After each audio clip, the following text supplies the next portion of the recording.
আসসালামু আলাইকুম, welcome to my channel আর হোম লাইফে। কেমন আছেন সবাই? আশা করি ভালো আছেন, আলহামদুলিল্লাহ।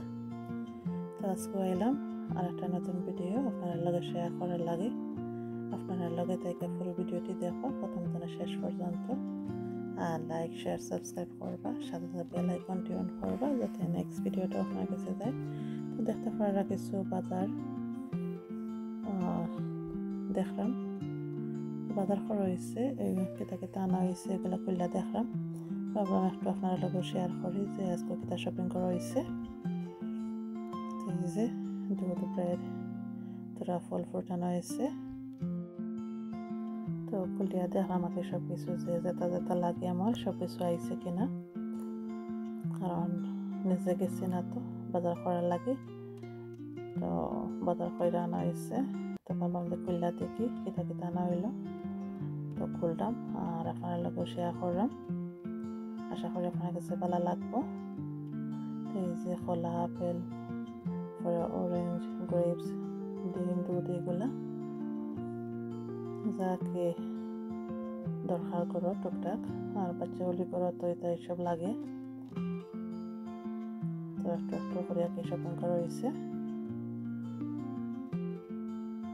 তো লগে থাকুন আর পুরো ভিডিওটি দেখো, সাপোর্ট করবা, লগে দেখা লাইক শেয়ার সাবস্ক্রাইব করি। আর আমি আমার বাজারগুলো দেখিলাই, দেখে গুছিয়ে রাখিলাই।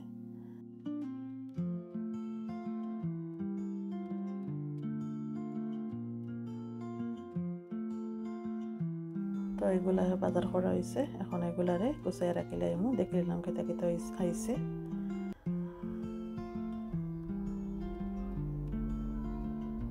তো এখন আইলাম রান্না বাড়া করা লাগে কিছু না। এই যে মাংস ভিজিয়ে রাখলাম আর এই চামচ আজকে এগুলো রান্না করবো, আর ইনশাল্লাহ আপনার লগেও শেয়ার করবো আজকে রান্না বাড়াও।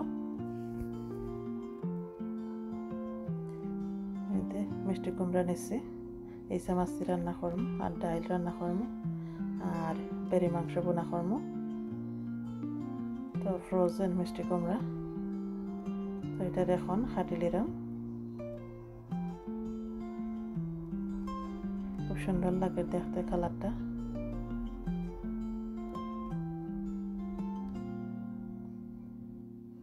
তো আমি রান্না লাগে সব কিছু রেডি করিলে আপনারা লগে থাকেন।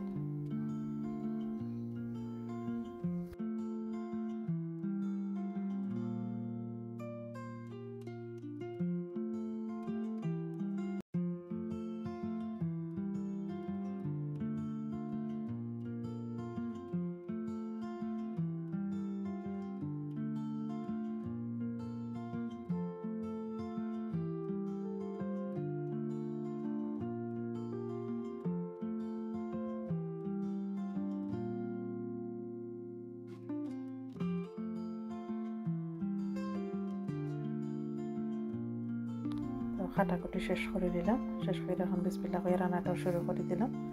তো ডাইল বয়েছি এক সাইডে দিয়ে, আর এক সাইডে দিয়ে মাংস লাগে। আস্ত গরম মশলা দিলাম, আদা রসুন, আর এই যে পেঁয়াজ, ডাইলও পেঁয়াজ দিলাম, তেজপাতা দিলাম, একটু হলুদ আর লবণ দিব। তো লগে থেকে দেখুন আমি কিলা রান্না বাড়া করি। তো মাংস লাগিয়ে এখন দিলাম পরিমাণ মতো লবণ, আর ডাইলও দিলাম, হলুদ গুঁড়া, ডাইলও।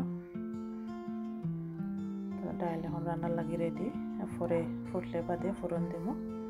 আর এই যে মাংসটাও দিলাইলাম, দিয়ে এখন ডাইকা রান্না করবো। আর মাংসটা হাফ কষা হইলে গুঁড়া মশলাগুলো দিব, বাকি যে মশলা রয়েছে। তো মাংসটা কষা হইতে হইতে আমি এবার চিংড়ি মাছও পরিষ্কার করলাম, কারণ চিংড়ি মাছ পরিষ্কার করতে সময় লাগে। তখন একটু নাড়াচাড়া করে দিব মাংসটারে।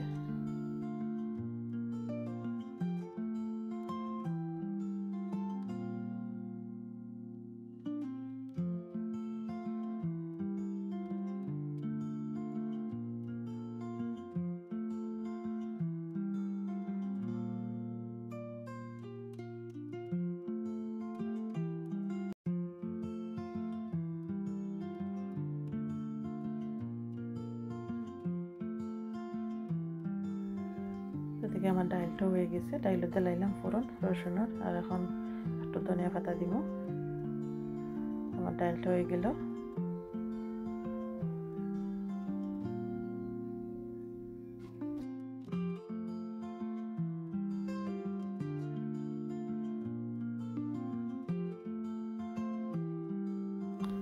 মাংসটা একবারও নাড়াচাড়া কইরা দিলাম। আর এখন মশলা দিলাম, কারণ ওই যে তেলও বাড়াই গেছে মাংসটনে। মাংসটা বোনা রান্না করবো, যে সব ধরনের গুঁড়া মশলা নিলাম, হলুদ, লবণ, মরিচ, এগুলা, ধনিয়া, জিরা। তো সব ধরনের গুঁড়া মশলা দিলাইলাম, দিয়ে এখন নাড়াচাড়া কইরা বালা করি আর কষাইলাম।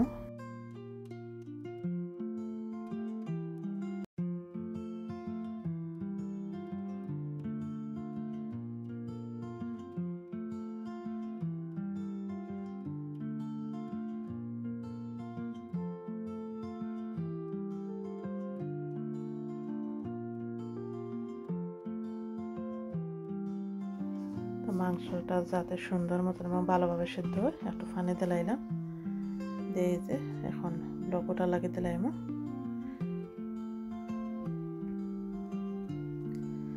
তো অন্য চুলায় দিলাইলাম, লইটো কিছুক্ষণ রান্না হইব। আর এখন রান্না করবো যে মিষ্টি কুমড়া চিংড়ি মাছ দিয়ে।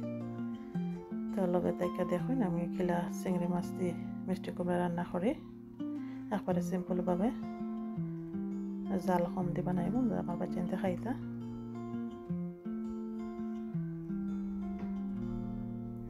পেঁয়াজ লবণ দিলাম, আর এই যে রসুন, আর একটু হলুদ গুঁড়া, একটু ধনিয়া গুঁড়া, আর একটু মরচ গুঁড়া দিব। আর কোনো মশলা দিতাম না। দিয়ে মশলাটারে কষাইয়া আর চিংড়ি মাছগুলা দিলাম এখন। তো চিংড়ি মাছটাও নাইটা ছেড়ে একটু হালকা কষাই দেব।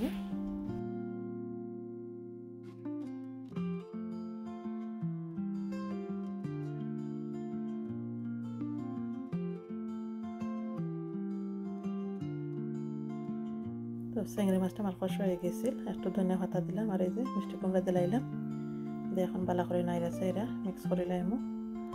আর ডাইকা দিয়া আমি লো হিটে রান্না করবো, আর কোনো লাড়াচাড়া করতাম না বেশি।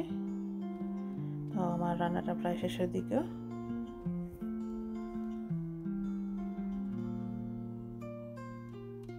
তো দেখো কত সুন্দর হয়েছে, মিষ্টি কুমড়া যেন পানি বাড়াইছে, আর কোনো পানি দিছি না। আমার মিষ্টি কুমড়া হয়ে গেছে, খুব সুন্দর হয়েছে।